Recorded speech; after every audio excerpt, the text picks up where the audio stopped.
¿Qué tal, amigas y amigos? ¿Cómo están? Quiero agradecerle a Dios por esta nueva oportunidad de compartir con ustedes la palabra de Dios. En el capítulo 6, nosotros nos encontramos con la apertura de los primeros 6 sellos del rollo. Luego del sexto sello tenemos el capítulo 7, el cual es un paréntesis, en el cual se da información acerca de aquellos eventos que tuvieron lugar cuando se abrieron los 6 sellos. Al entrar al capítulo 8 y el capítulo 9, miraremos los juicios de las trompetas, de las 7 trompetas. Así que usted ya tuvo 6 sellos que fueron abiertos. Y de hecho estaremos mirando a 6 de los 7 sellos. Usted tiene 6 sellos y tiene luego la explicación. Pero usted después tiene los juicios de las 6 trompetas y en el capítulo 10 tendrá una explicación parentética de esos juicios. Después usted tendrá unos pocos capítulos con explicaciones que son como un paréntesis hasta llegar a la 7ª trompeta. Luego tenemos los 7 personajes. He seguido este patrón a lo largo de todo el libro de Apocalipsis. Es decir, tomando 6 de los 7 y después haciendo una especie de resumen de todos esos eventos y ampliaciones de algunos aspectos, y luego termina con el 7º, o lo que surge del 7º. Así que ahora estamos llegando al 7º sello cuando entramos al capítulo 8, versículo 1. Dice, cuando abrió el 7º sello, se hizo silencio en el cielo como por media hora. Quiero decirle, amable oyente, que el silencio puede ser en ocasiones algo muy asombroso, especialmente cuando hay un gran grupo de personas. Piense que en el cielo habrá millones de millones. Pensar en el silencio por espacio de media hora es una de esas cosas asombrosas. Pero esto será como la calma que precede a la tormenta.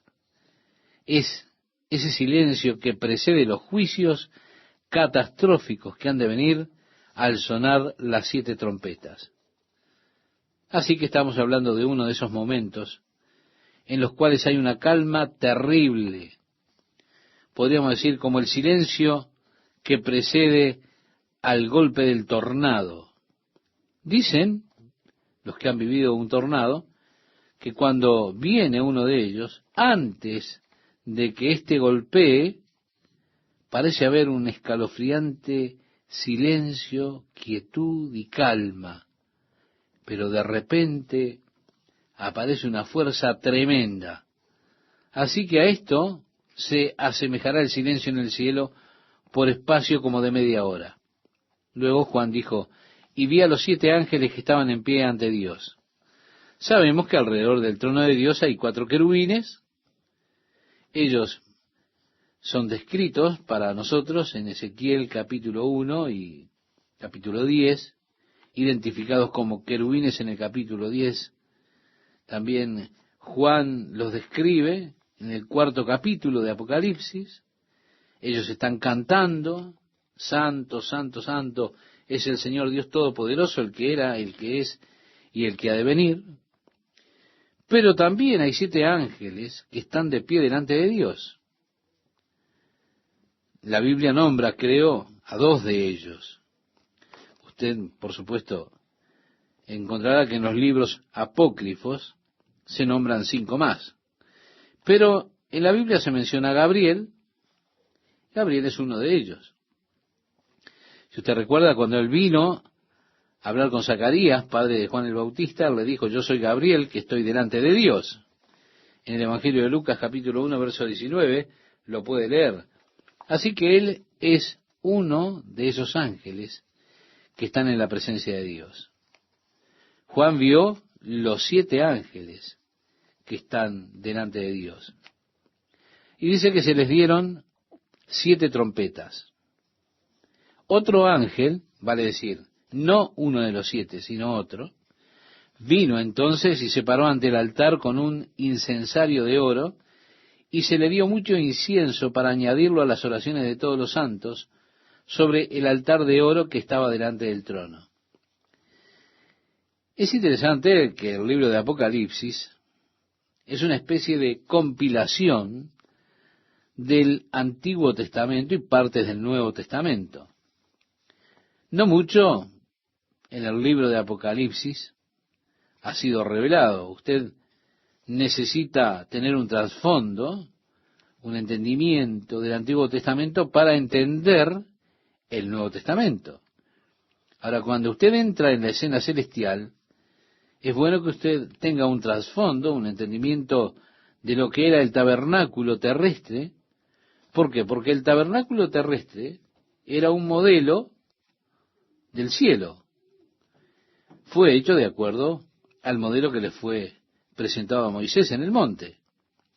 Cuando él mandó a Moisés a construir el tabernáculo, le dijo: ahora ten cuidado de que lo hagas como se te ordenó. Y la razón para el cuidado es que usted tiene el modelo de ese tabernáculo en el cielo, ¿sí? Es el modelo del cielo y del trono de Dios. Por eso, si usted quiere tener una idea de cómo es el cielo y el trono de Dios, va a necesitar ir de regreso a estudiar cómo era el tabernáculo. Sabemos que en el tabernáculo había un lugar santísimo con las tablas, los panes de la propiciación. Sí, estaban las tablas de Moisés, las tablas de la ley y los panes de la proposición. Estaba el altar del incienso, las 7 lámparas, los 7 candeleros sobre una base única. Entre el lugar santo y el lugar santísimo, una cortina muy gruesa, el velo, para impedir al pueblo entrar al lugar santísimo. Podía entrar solamente un día al año, en el día de la expiación, solamente un hombre, el sumo sacerdote. Cuando él entraba al lugar santísimo, lo hacía para interceder por el pueblo de Dios. Dentro del lugar santísimo estaba el arca del pacto, toda forrada de oro, cubierta por una tapa de oro que se llamaba el trono de gracia. Sobre ella allí había 4 querubines, que son los querubines que están alrededor del trono de Dios. Así que usted tiene el modelo del trono de Dios allí en el lugar santísimo del tabernáculo, donde el sacerdote entraba una vez al año a la presencia misma de Dios. Bien, al entrar al lugar santísimo, él debía tener el incensario de oro, debía haber tomado las brasas ardientes del altar y haberlas puestas en el incensario. A la mano derecha, él llevaría el incienso molido en polvo, y al deslizar el velo para poder entrar al lugar santísimo con el incensario sostenido de cadenas, él tenía que tomar un puñado de incienso, ponerlo sobre las brasas. Por supuesto, eso formaba inmediatamente un humo espeso, fragante. Sí, el incienso es muy fragante. Este humo cubría el trono de gracia. Y dice que el sacerdote entonces no moría. Él entraba con el incienso, el humo era una figura de las oraciones del pueblo de Dios. Vale decir, estaba entrando delante del Señor, pero ahora lo hacía con las oraciones del pueblo de Dios. Cuando volvemos al capítulo 5 de Apocalipsis, Jesús se levanta para tomar el rollo de la diestra del Padre. Leemos que los querubines y los 24 ancianos tenían sus incensarios de oro llenos con las oraciones de los santos. Así que allí está el humo del incienso, la fragancia del incienso, que era, como digo, una figura de las oraciones del pueblo de Dios. Mi amigo, mi amiga, Dios ama tener comunión con usted. Y Dios ama que usted tenga comunión con Él. Sus oraciones para Dios son como una suave fragancia delante del Señor. ¿Cómo ama Dios tener comunión con usted y pasar tiempo en comunión con usted? Sus oraciones son para Él una dulce fragancia. Así que, como un modelo terrenal, tenemos el tabernáculo que nos muestra que así es el cielo. Juan ve los 7 ángeles a los que se les dan 7 trompetas, luego otro ángel que viene teniendo ese incensario de oro. Hay mucho incienso dado a él, y es interesante que el sumo sacerdote debía venir con mucho incienso para ofrecerlo con las oraciones de todos los santos sobre el altar, el cual estaba delante del trono. Estimado oyente, ¿ha orado usted alguna vez por justicia sobre la tierra? ¿Ha orado que Dios traiga su justo juicio sobre el mal, sobre los hombres malvados? En el capítulo 6, cuando se abre el 5º sello, Juan vio las almas de los que estaban bajo el altar, vestidos en ropas blancas, diciéndole a Dios: ¿cuánto falta, oh Señor santo y verdadero, antes de que vengues nuestra sangre de los que habitan en la tierra?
Sí, ellos habían sido muertos, habían sido martirizados por el testimonio de Jesucristo, por no querer adorar al anticristo, por no querer seguir su programa.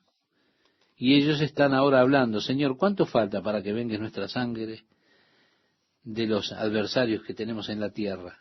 Vemos oraciones de los santos que son ofrecidas en ese tiempo, antes que Dios derrame sus juicios, los juicios de las 7 trompetas sobre la tierra. Dice el verso 4: y de la mano del ángel subió a la presencia de Dios el humo del incienso con las oraciones de los santos. Y el ángel tomó el incensario y lo llenó del fuego del altar y lo arrojó a la tierra, y hubo truenos, voces y relámpagos y un terremoto. Bien, él usó esto primero para poner en incienso las oraciones ofrecidas a Dios, pero ahora él llenó el incienso nuevamente con brasas ardiendo del altar, y las arrojó por tierra. ¿Sí? Lo arrojó a la tierra y hubo truenos, voces y relámpagos y un terremoto. Se terminó el silencio. Los juicios están listos para comenzar. Qué escena asombrosa allí en el cielo cuando vemos ahora todos estos eventos que comienzan a desenvolverse. Dice: el primer ángel tocó la trompeta y hubo granizo y fuego mezclados con sangre que fueron lanzados sobre la tierra, y la tercera parte de los árboles se quemó, y se quemó toda la hierba verde. El primero de los juicios ha de atacar a lo que fue la primera creación de Dios sobre la tierra, cuando luego de separar Dios las aguas y la tierra seca, Dios creó las plantas, los árboles sobre la tierra en ese tiempo. Fueron las primeras creaciones de Dios sobre esta tierra. Son los primeros entonces que han de experimentar los juicios de Dios cuando destruya 1/3 de los árboles y todo el pasto sobre la tierra. Un fuego tremendo. Será realmente una catástrofe. Lo interesante del día de hoy es que han invadido las religiones paganas los Estados Unidos. Y allí tenemos aquellos que adoran la tierra, los que adoran la selva, los que adoran los árboles, y se abrazan a los árboles. Están todos esos ambientalistas que están tan preocupados por el medio ambiente de la tierra. Bueno, es una preocupación legítima. Ahora, me resulta interesante que con toda esa preocupación que tienen, ¿qué está haciendo el hombre con la ecología? Ellos predicen cosas terribles, consecuencias terribles. Ahora hay un esfuerzo tremendo tratando de crear leyes ambientales para proteger nuestro medio ambiente. Y yo no me opongo a esa protección racional, al contrario. Pero me opongo a la protección religiosa que tiene la gente. Por supuesto, hemos visto que el hombre en su sabiduría no siempre es sabio, no. Al tratar de protegerse de los pequeños mosquitos, perdimos millones de dólares de hogares en Laguna Beach hace pocos años. El hombre tratando de controlar la naturaleza, no podemos controlarla. Pero el hombre, no obstante, está tratando de controlar las cosas. Mi amigo, cuando Dios envíe el primer juicio de la trompeta, todo habrá de descontrolarse. Fuego mezclado con sangre. Fue lanzado sobre la tierra, la tercera parte de los árboles se quemó. El segundo ángel tocó la trompeta y como. Yo quiero que usted note esa palabra, y como, esa expresión. Hay personas que dicen que el libro de Apocalipsis es todo simbólico. Por lo tanto, usted no tendría que gastar su tiempo tratando de leerlo porque es simbólico y no siempre podemos entender los símbolos. Pero los símbolos son siempre representaciones de algo que es real. Y aquí está Juan en su día, unos 2000 años atrás. Juan está teniendo una visión de cosas que aún no han acontecido. Él está mirando al futuro. Ahora, si usted estuviese viviendo en aquellos días de Juan, donde el modo más rápido de transporte que había era un caballo, y usted tiene una visión de lo que ocurre en el año 1950, o 1950 años más tarde, mejor dicho, usted, ¿cómo habría de describir lo que ve? Por ejemplo, si se le hubiese mostrado lo que son los misiles, los tanques de guerra disparando sus cañones, ¿cómo hubiera hecho usted en aquel momento para describir todo eso? Juan está teniendo una visión de cosas futuras, por lo tanto tiene que describirlas como cosas que le son familiares, usando palabras que le son familiares a él. Así que cuando Juan describe algunas de estas cosas, siendo ellas solo una explicación interesante, ¿verdad? Que Juan dice que ellas son como. En otras palabras, no eran sino que eran como. No eran, dice, sino que eran como. Como usted puede ver, eran como él lo vio.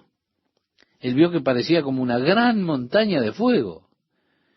Sí, era como una gran montaña. No era una gran montaña. Quiero reiterar esto, no era, sino era como una gran montaña de fuego. Así que usted podía visualizarlo en su mente para decir, es como si fuera una gran montaña ardiendo en fuego, fue precipitada en el mar, y la tercera parte del mar se convirtió en sangre, y murió la tercera parte de los seres vivientes que estaban en el mar, y la tercera parte de las naves fue destruida. Mi amigo, ¿puede usted imaginar qué tremenda devastación vendrá con el juicio de esta segunda trompeta? Realmente es para pensarlo. ¿Qué tal, amigos? ¿Cómo están? ¿Han pasado bien? Bueno, espero que sea así y que Dios esté bendiciendo la vida de cada uno de ustedes. Dios golpea el mar con esta señal, lo que luce como una gran montaña de fuego, fuego ardiente, que ahora es echado en el mar. ¿Qué es lo que hace? Contamina el mar, y así una tercera parte de las criaturas del mar mueren. Una tercera parte de las naves han de hundirse. Un tercio del mar se vuelve sangre cuando suena la tercera trompeta. Es interesante que acontezca todo esto en tercios, y sobre los ríos, los mares, todas las fuentes de agua. Dice, el tercer ángel tocó la trompeta y cayó del cielo una gran estrella ardiendo como una antorcha, y cayó sobre la tercera parte de los ríos y sobre las fuentes de las aguas, y el nombre de la estrella es Ajenjo, y la tercera parte de las aguas se convirtió en ajenjo. La tercera cosa que Dios ataca con este juicio es las fuentes de agua de la tierra. El hombre ha hecho bastante buen trabajo, por decirlo de alguna manera, contaminando los ríos, los manantiales de agua, todo lo demás. Así que estamos viviendo en un área que verdaderamente será desierta. Podríamos decir así. Es casi un desierto ahora y será evidentemente un área desértica. Aquí en California no hay suficiente lluvia que caiga durante el año para mantener toda la población. Dependemos del agua que es importada al sur desde la parte norte del estado, y también dependemos del agua del río Colorado, pero se puede imaginar lo que ha de ocurrir cuando Dios ataque con su juicio el agua dulce de la tierra, los lagos de agua dulce, los ríos de agua dulce, volviéndolos venenosos de alguna manera para que ellos no sean potables. ¿Se puede imaginar usted lo que sucederá en la tierra cuando una tercera parte de todo este sistema hídrico sea contaminado y los hombres no puedan beber agua? Como dije, usted no querría estar por aquí. Y gracias a Dios, usted que no querrá estar aquí puede no estar. Dios ha provisto y ha de seguir proveyendo para que su iglesia escape. Él ha provisto la vía de escape cuando Jesús venga en busca de ella. Ahora tenemos aquellos que enseñan que la iglesia estará en este mundo y que el rapto tendrá lugar cuando sea tocada la séptima trompeta. Ellos tratan de identificar la séptima trompeta con lo que dice en la primera carta del apóstol Pablo a los Corintios, en el capítulo 15, donde se menciona la final trompeta. Pero allí Pablo está hablando acerca del rapto de la iglesia. Le escribe a los Corintios diciéndoles: he aquí os digo un misterio, no todos dormiremos, pero todos seremos transformados en un momento, en un abrir de ojos, a la final trompeta, porque será tocada la trompeta, y los muertos serán resucitados incorruptibles, y nosotros seremos transformados, porque es necesario que esto corruptible se vista de incorrupción, y esto mortal se vista de inmortalidad. Usted puede leerlo en la primera carta, capítulo 15, versículos 51 al 53. Pablo asocia este cambio con esa final trompeta. Así que están aquellos que piensan que esta última trompeta es la séptima trompeta de Apocalipsis, porque hay 7 trompetas de juicios. Por eso identifican la última con la séptima trompeta de Apocalipsis. Y por lo tanto dicen que estaremos aquí, la iglesia estará aquí para pasar a través de todas estas calamidades que traerán los juicios de Dios que han de ser derramados sobre la tierra, pero estaremos aquí mostrándoles en las lecciones que siguen cómo no tiene ninguna relación en absoluto la última trompeta de Apocalipsis con la mencionada en la primera carta a los Corintios, capítulo 15, que hemos dado lectura. En el Antiguo Testamento, el libro de Números, ya lo hemos estudiado, se les mandó a los israelitas que hicieran 2 trompetas de plata, de obra de martillo las harás, las cuales te servirán para convocar la congregación y para hacer mover los campamentos. Usted recuerda, Dios le ordenó esto a Moisés, en el capítulo 10, verso 2 del libro de Números. Ahora, al tiempo cuando Israel iba pasando a través del desierto, no tenían, evidentemente, sistemas de amplificación como tenemos en nuestros días. Por eso el sonido que podía ser escuchado a través del área era el de las trompetas. Por eso fueron usadas las trompetas cuando llegaba el momento que tenían que levantar el campamento y moverse. La trompeta sonaba 2 veces y eso significaba que tenían que levantarse y emprender la marcha. El tiempo de marchar había llegado. Ahora también decía el versículo 4 de Números capítulo 10, mas cuando tocaren solo una, entonces se congregarán ante ti los príncipes, los jefes de los millares de Israel.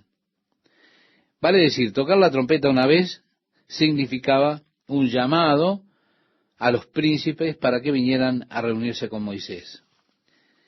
Ahora, esta es la clase de trompeta que sonará llamando a la iglesia a los cielos. En Apocalipsis nosotros leemos: la primera voz que oí, como de trompeta, hablaba conmigo, en el capítulo 4, versículo 1, y dijo: sube acá y yo te mostraré las cosas que sucederán después de estas. Así que al sonar de una trompeta, será para nosotros la última trompeta, es decir, será la última trompeta para la iglesia. Eso es lo que significa la final trompeta. En la primera carta que le escribe Pablo a los tesalonicenses, él les habla acerca del rapto de la iglesia, y él llama la trompeta de Dios cuando le escribe a los tesalonicenses para confortarles en cuanto a los creyentes que ya habían muerto, que habían partido.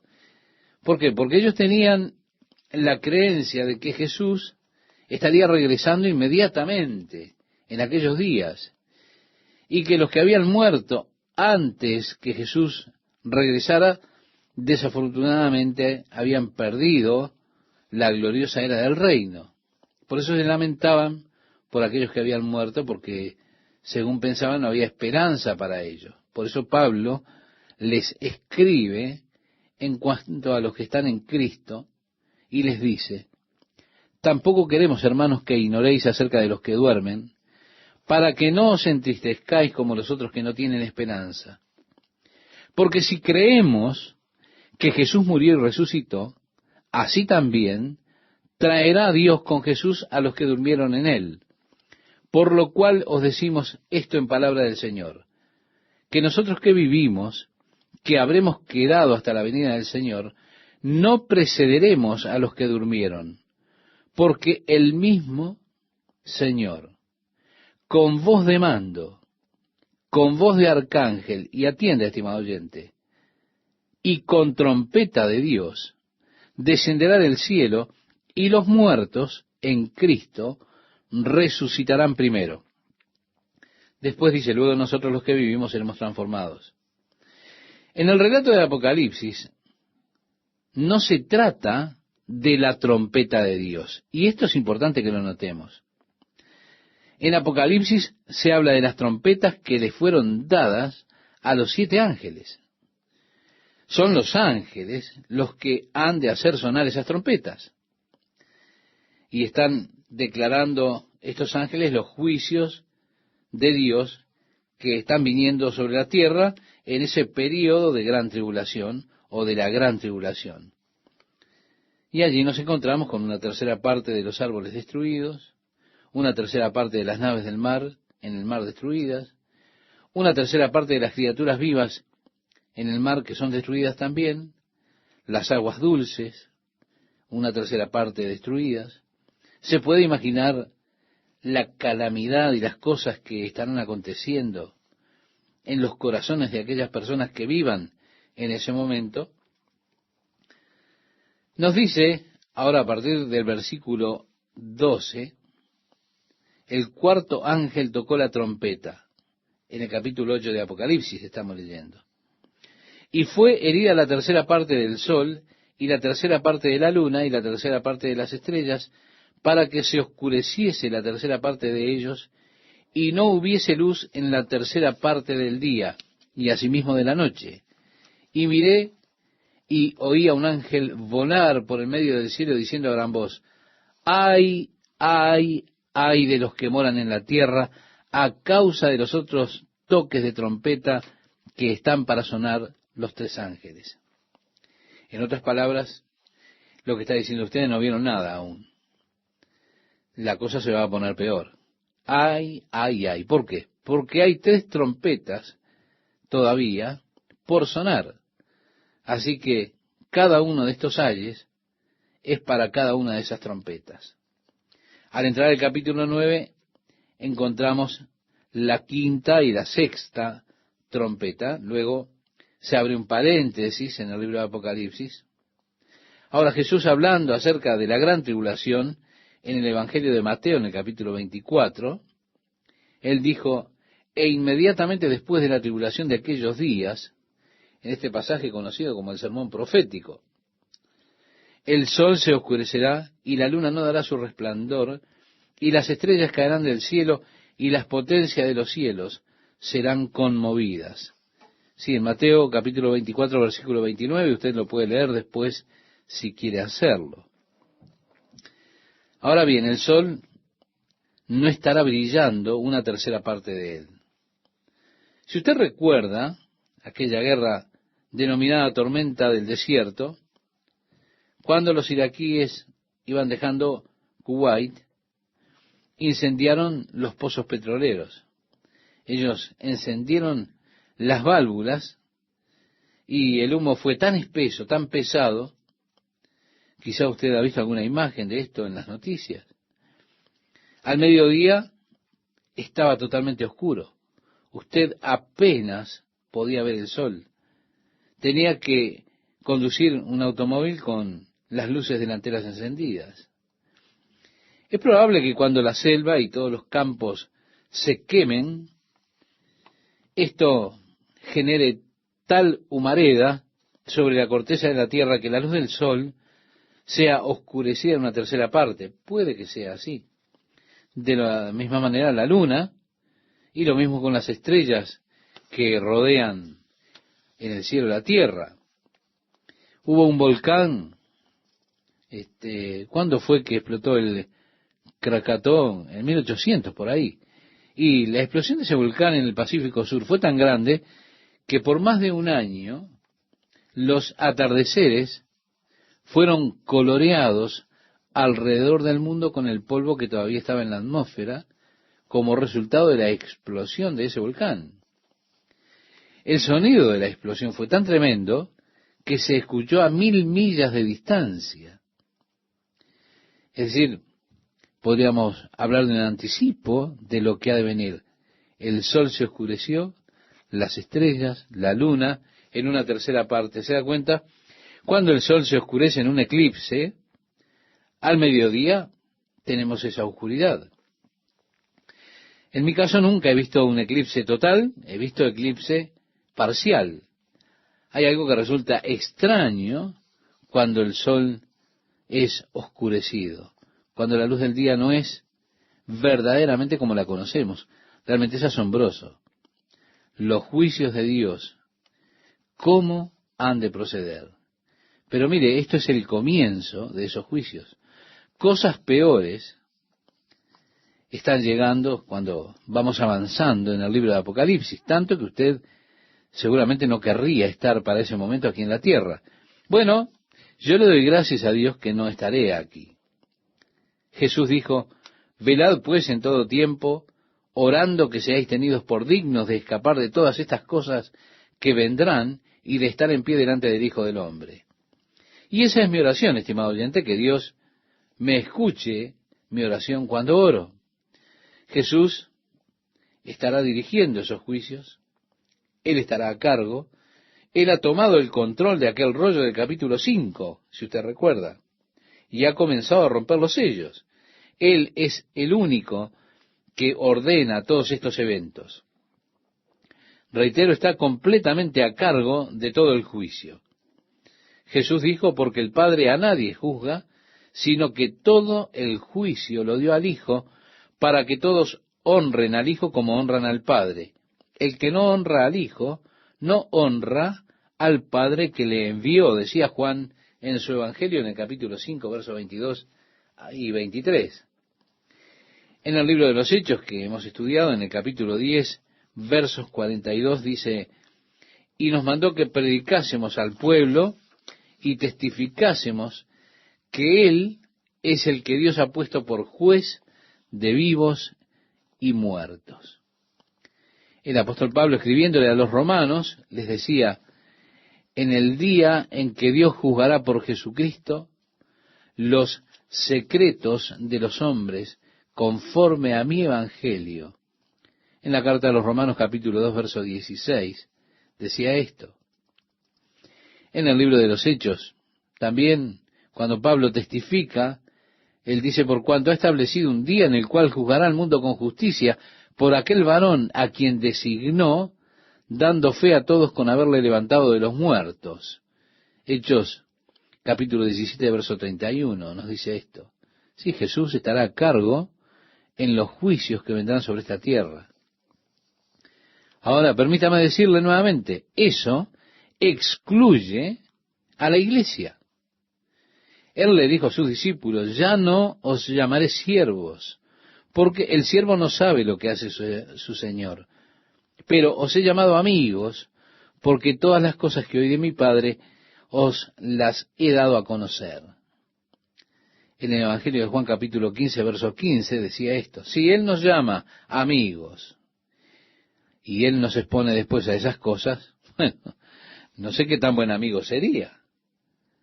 Pero, porque la iglesia es su novia, Él la ha de quitar de la tierra antes que comience a destruir la tierra y a los hombres que fueron culpables de destruir la tierra. Bien, en la próxima emisión hemos de movernos al primero de los ayes, donde vemos en los juicios de Dios la quinta, la sexta trompeta que han de venir sobre la tierra, y todo el infierno irrumpe literalmente en la tierra al entrar al juicio de la sexta trompeta.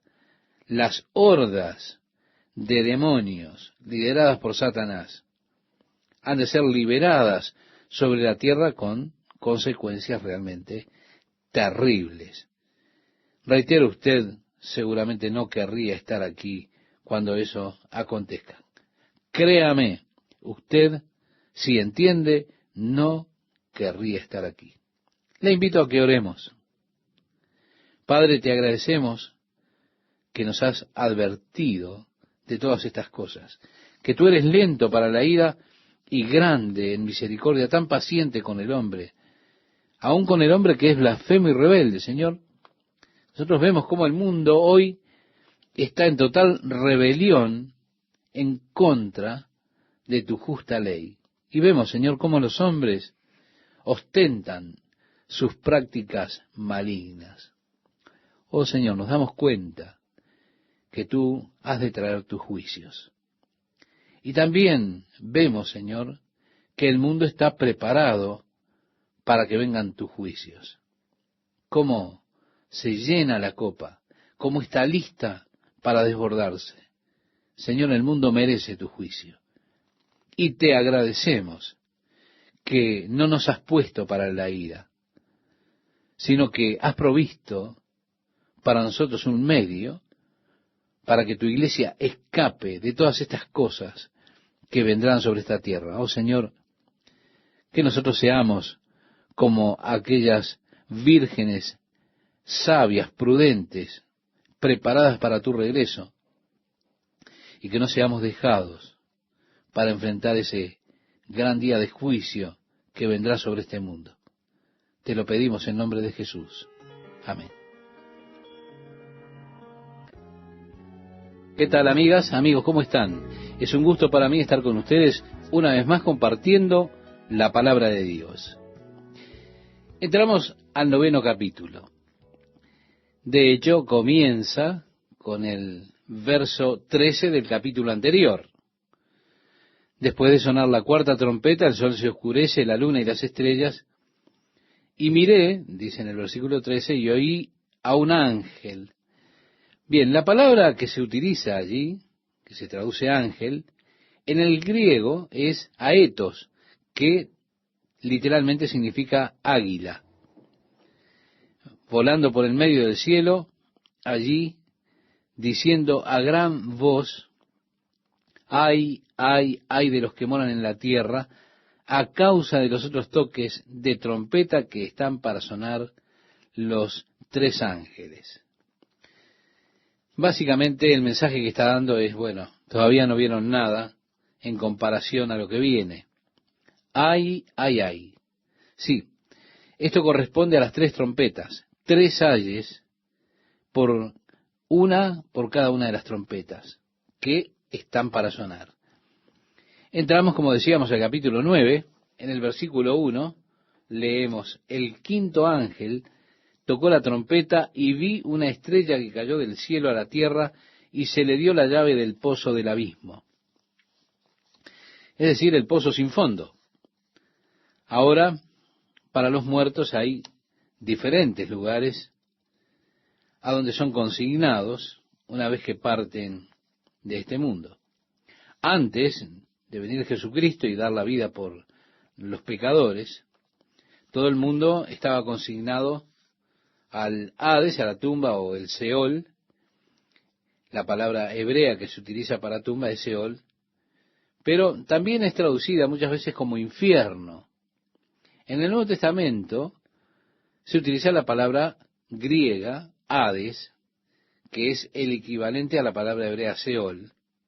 Habla del mismo lugar, de la tumba, y de acuerdo a lo que relata Jesús en el Evangelio de Lucas, capítulo 16, ese lugar está dividido en 2 compartimentos. Uno era el lugar donde el pueblo, o aquellos que partían sin fe, sin Dios, sin esperanza, eran atormentados.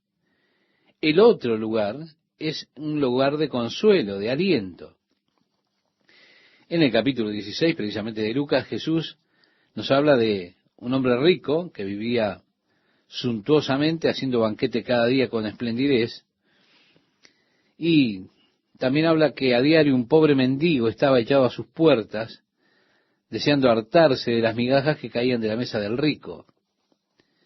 Y el pobre murió, y fue llevado por los ángeles al seno de Abraham. Más aún, el rico también murió, y en el Hades, el infierno, levantó sus ojos siendo atormentado y vio a Abraham a lo lejos y a Lázaro que era confortado. Y él clamó y dijo: Padre Abraham, ten misericordia de mí y envía a Lázaro para que moje la punta de su dedo en agua y refresque mi lengua, porque estoy atormentado en esta llama. Pero Abraham le dijo: Hijo, acuérdate que recibiste tus bienes en tu vida, y Lázaro también males.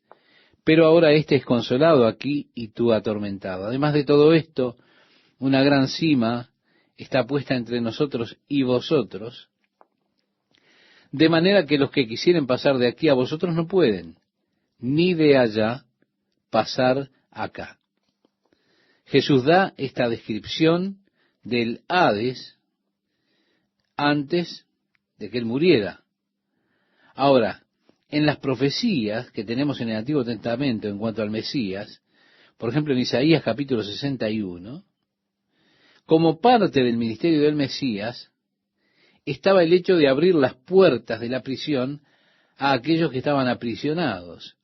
Él habría de venir para libertar a los cautivos. Antes de la muerte de Jesucristo, lo que había solamente era el cubrimiento del pecado. No existía que los pecados fueran quitados de las personas.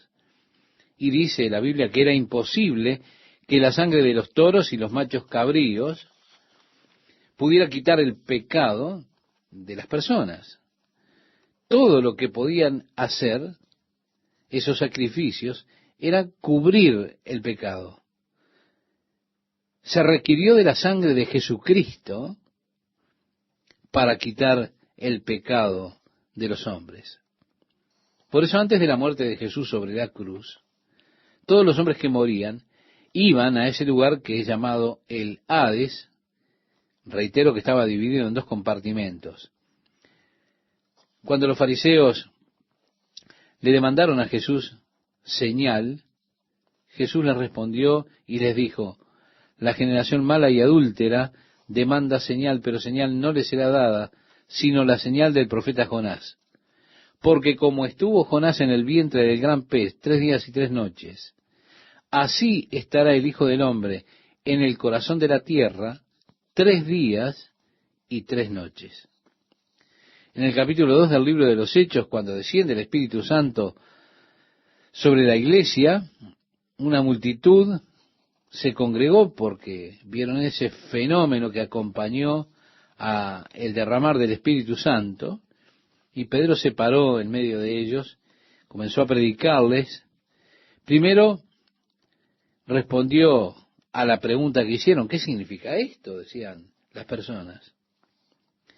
Diciéndoles lo que esto significa, dijo que Dios ha cumplido su promesa de verter su Espíritu Santo sobre toda carne.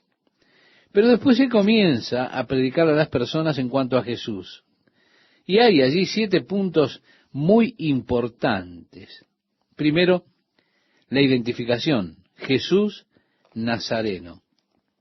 Lo dice: varón aprobado por Dios entre vosotros con las maravillas, prodigios y señales que Dios hizo entre vosotros por medio de él, como vosotros mismos sabéis. A este, entregado por el determinado consejo y anticipado conocimiento de Dios, prendisteis y matasteis por manos de inicuos, crucificándole, al cual Dios levantó, sueltos los dolores de la muerte, por cuanto era imposible que fuese retenido por ella. Sí, después, al confirmar esta declaración, dice: imposible que fuese retenido por ella. Esto encontramos que Pedro lo cita, por supuesto tomando de los Salmos, que dicen: porque no dejarás mi alma en el Seol, ni permitirás que tu santo vea corrupción. Eso está en el Salmo 16, versículo 10, que lo cita Pedro. Así que Pedro testificó que Dios no dejó su alma en el infierno, sino que a este Jesús resucitó Dios, de lo cual todos nosotros somos testigos. Decía en ese capítulo 2, verso 32 del libro de los Hechos. El apóstol Pablo, cuando le escribe a los Efesios en el capítulo 4 de su carta, decía: por lo cual, dice, subiendo a lo alto, es decir, el que subió era Jesús, llevó cautiva la cautividad y dio dones a los hombres. ¿Y esto de que subió, qué es? Sino que también había descendido primero a las partes más bajas de la tierra. Vemos que la profecía de Isaías se cumplió cuando él libró a los cautivos. Así que cuando él descendió, él condujo a los cautivos de su cautividad para ascender a los cielos. Así que ahora, para el Hijo de Dios, porque el camino ha sido abierto por medio de Jesucristo, dice Pablo escribiéndole a los Corintios en la segunda carta, capítulo 5, verso 8, pero confiamos y más quisiéramos estar ausentes del cuerpo y presentes al Señor. El apóstol Pablo también le decía a los Corintios en su segunda carta, capítulo 12, versículos 2 y 4, conozco a un hombre en Cristo que hace 14 años, y escuche lo que dice: si en el cuerpo, no lo sé; si fuera del cuerpo, no lo sé, Dios lo sabe. Fue arrebatado hasta el tercer cielo, fue arrebatado al paraíso, donde oyó palabras inefables que no le es dado al hombre expresar. No hay forma, no hay lenguaje humano que pueda describir la gloria, el éxtasis de la experiencia que tuvo Pablo. Así que Jesús abrió entonces las puertas de los cielos para los santos, los hijos de Dios.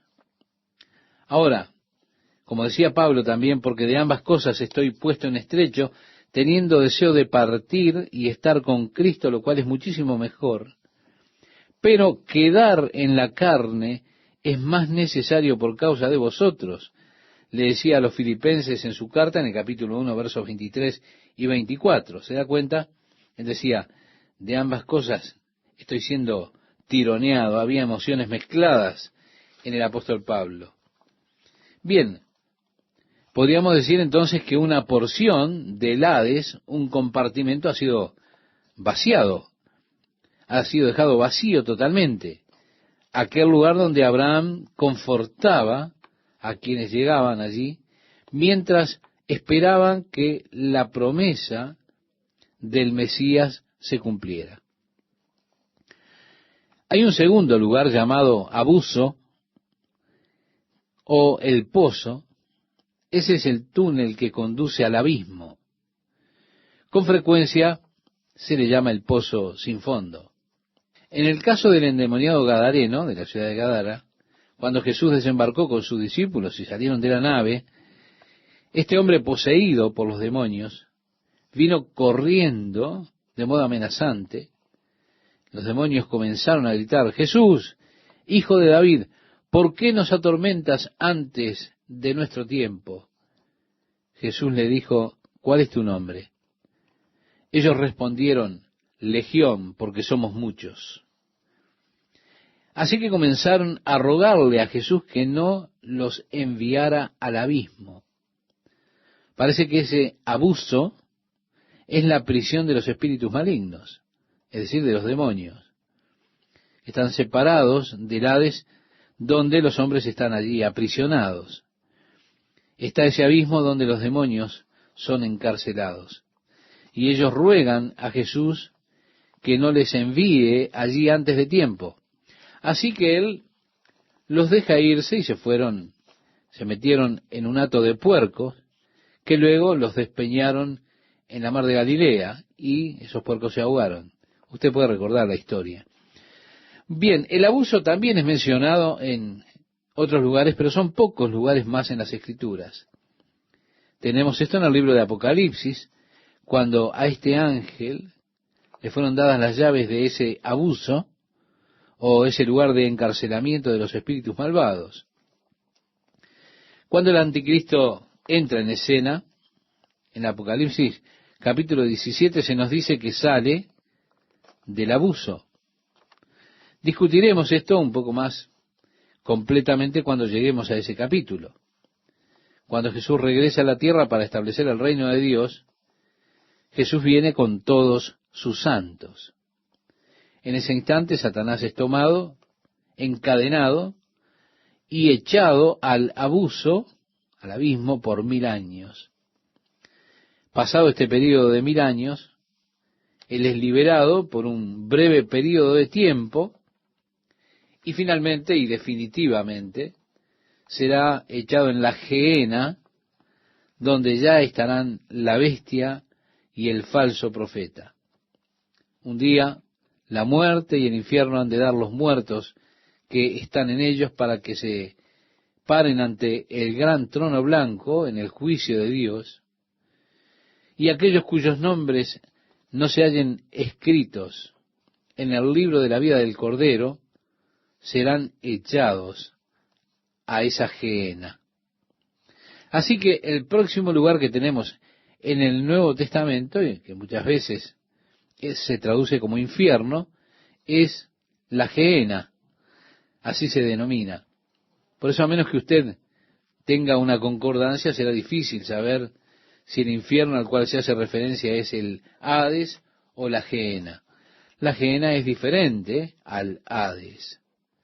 Jesús describió este lugar como el lugar de las tinieblas de afuera, donde hay lloro, lamento y crujir de dientes. Es el lugar de encarcelamiento final de los demonios, los espíritus inmundos.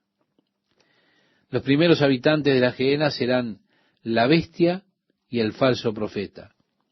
Cuando Jesús regrese para establecer su reino, el reino de Dios en la tierra, Él destruirá a la bestia y al falso profeta con la palabra que sale de su boca, y serán lanzados, echados a la gehenna. 1000 años más tarde, después de esa breve etapa de libertad de Satanás, donde ocurrirá su final rebelión, cuando haya concluido el reino milenial de Cristo, nos dice en Apocalipsis capítulo 20, verso 10, y el diablo que los engañaba fue lanzado en el lago de fuego y azufre, donde están la bestia y el falso profeta. En el capítulo 14 del libro de Apocalipsis, nosotros leemos que, algo que estaremos cubriendo un poco más adelante, el humo de su tormento sube por los siglos de los siglos. Es decir, como dice en el griego, de aionios, prost de aionios, eso de acuerdo al original griego. Se traduce por los siglos de los siglos. El lugar de morada eterna para aquellos que rechazaron el amor de Dios, ese amor que ha sido ofrecido a cada hombre, a cada mujer, a cada viviente en este mundo con tanta libertad por Jesucristo. Usted podrá separarlos en su mente, todos estos lugares que son tan diferentes, pero es interesante que cuando Jesús regrese y congregue las naciones para el juicio, y las separe como el pastor separa las ovejas de los cabritos, para aquellos que estén a su diestra, a la derecha, Él les dirá: venid, benditos de mi Padre, heredad del reino preparado para vosotros desde la fundación del mundo. Los que estén a la izquierda, les dirá: apartaos de mí, malditos, al fuego eterno preparado para el diablo y sus ángeles. Así relata el Evangelio de Mateo, capítulo 25, versículo 41. Ese lugar no estaba preparado para el hombre, no.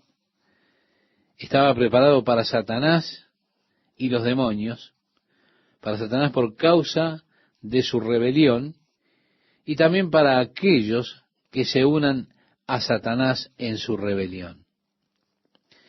Esto debe ser notado, no quiero confundirlo. Hay un lugar más, y este es el Tártaros. ¿Qué es el Tártaros? Tártaros es el lugar del encarcelamiento, y se lo menciona solamente una vez en una de las cartas de Pedro.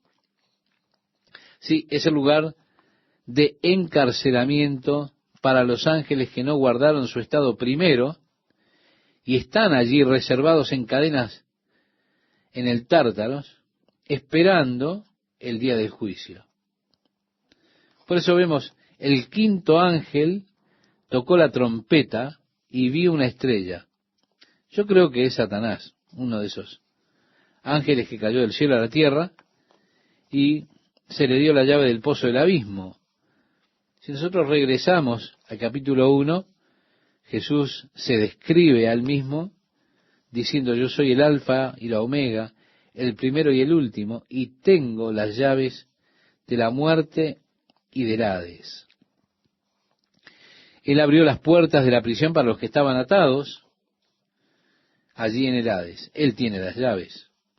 Pero ahora encontramos este pasaje donde se le da la llave a esta estrella, la cual viene con esa llave para abrir el abismo. Y dice que abrió el pozo del abismo y subió humo del pozo como humo de un gran horno, y se oscureció el sol y el aire por el humo del pozo. En algún lugar sobre la tierra hay un pasaje que conduce al abismo. Cuando el ángel lo abra, el humo de ese abismo se levantará y cubrirá la tierra. Y causará, por supuesto, que el sol se oscurezca. Pero mire lo que dice a continuación en el capítulo 9 de Apocalipsis, verso 3. Y del humo salieron, y allí habla de las criaturas demoníacas. Juan trata de describirla lo mejor que puede hacerlo. Al parecer lo más cercano es la apariencia de langostas. Por eso dice: y del humo salieron langostas sobre la tierra, y se les dio poder como tienen poder los escorpiones de la tierra. Los escorpiones tienen poder de darle una picadura con resultados realmente terribles. Así que dice: y del humo salieron langostas sobre la tierra, y se les dio poder como tienen poder los escorpiones de la tierra, y se les mandó que no dañasen a la hierba de la tierra. Nos damos cuenta entonces que son seres inteligentes. Por supuesto, el pasto, los árboles son la comida común de las langostas. Son las cosas que ellos atacan, o que ellas atacan. Ellas las pueden dejar totalmente, el área que atacan, desnuda por completo. Ahora, no atacan el pasto. Aquí dice: ni a cosa verde alguna, ni a ningún árbol, sino solamente a los hombres que no tuviesen el sello de Dios en sus frentes. Se da cuenta, ahora comienza aquí Dios a hacer una separación.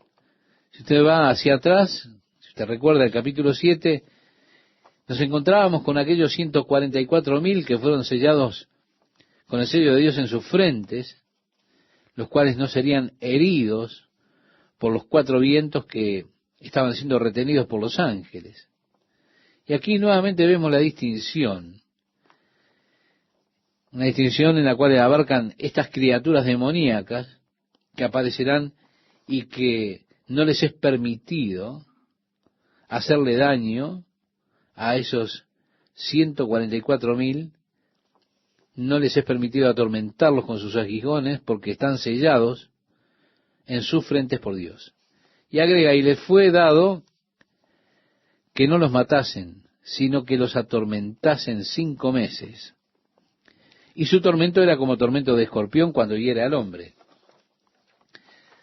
Así que veremos entonces en este capítulo esta horda de criaturas demoníacas con ese poder de infligir grandes picaduras a los hombres. Son seres espirituales. Usted no puede ir a esconderse en un sótano, encerrarse en el closet, escapar de ese tormento. No, no. Serán 5 meses de infierno sobre la tierra cuando estas criaturas demoníacas estén aquí infligiendo su doloroso tormento sobre los hombres.